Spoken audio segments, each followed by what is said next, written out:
Alright, so we're back once again, and today we're going to be talking about a couple of different issues that have been rattling around in my brain for the past, well, however many games I've been playing in the recent weeks, and yeah, that was nice. But what we're actually going to be talking about today is two things, at least, and anything else that pops into my head.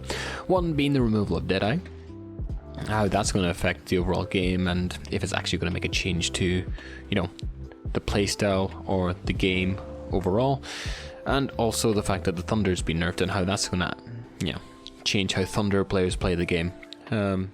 Hint, it's not. So, first things first, let's get into a discussion about the Thunder.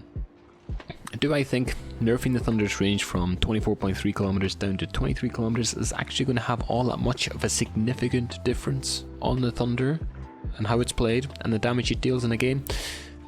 For the average player, no. But if you're an exceptional player, maybe.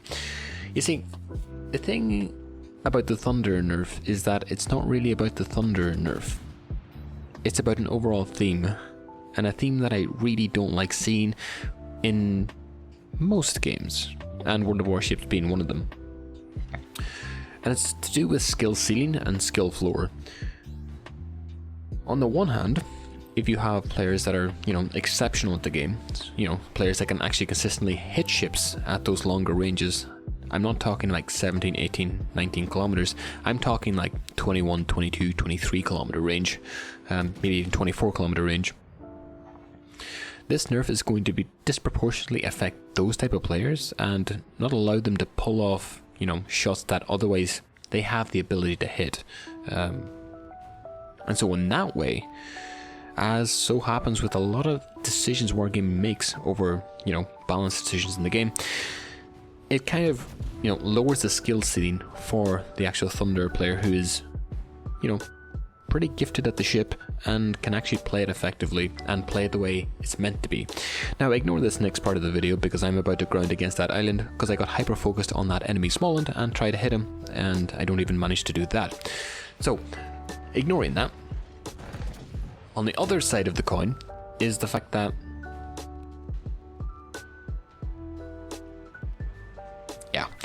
on the other side of the coin is the fact that when you nerf a ship's range, and you know, people are free to disagree with me, when you nerf a ship's range regardless, what it means is that you allow enemy players to get away with stuff that otherwise they probably shouldn't have. Now you could make the argument that, you know, at 24 kilometers you probably shouldn't be able to hit an enemy ship even if he's sailing in a straight line like a clown, and I can see that. But again, I'm talking about the overall trend here and not specifically about the Thunder. It allows enemy players to get away with stuff that they probably shouldn't. So with that being said, do I think the nerf on the Thunder is, you know, going to make all that much of a significant difference to the average Thunder player or the average Thunder main? Not really.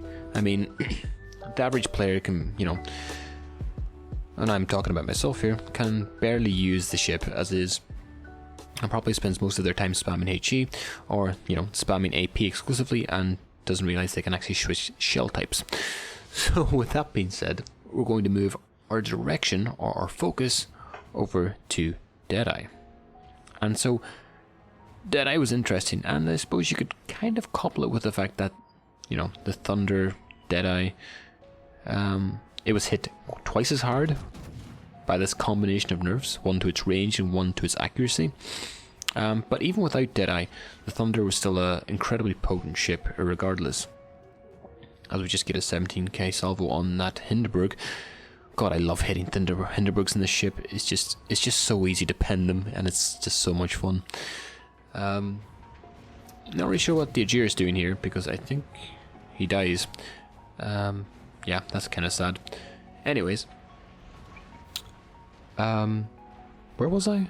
Yes, Deadeye, Thunder, nerfs. Yeah, so do I think, you know, Deadeye is really going to change the Thunder all that much? Not really. Probably a bigger conversation is how Deadeye removal, or the removal of Deadeye from the game, is actually going to affect, you know, the game overall. Why can't this guy just die? I think a bigger problem is... Oh, a little tip here though.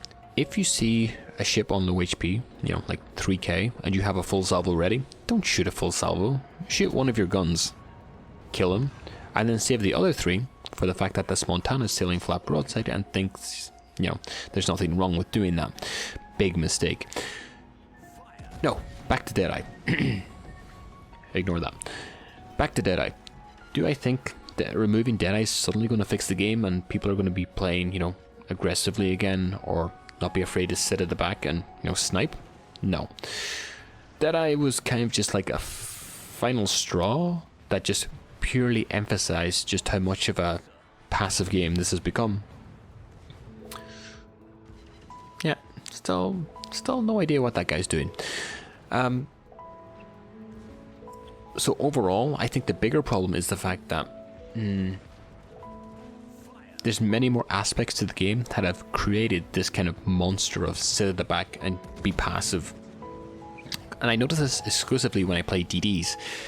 When I play DDs and I venture into random battles, I find that when I go to contest a cap or, you know, just an area of the map, that my team is very, very, very hesitant to push me up or, you know, support me.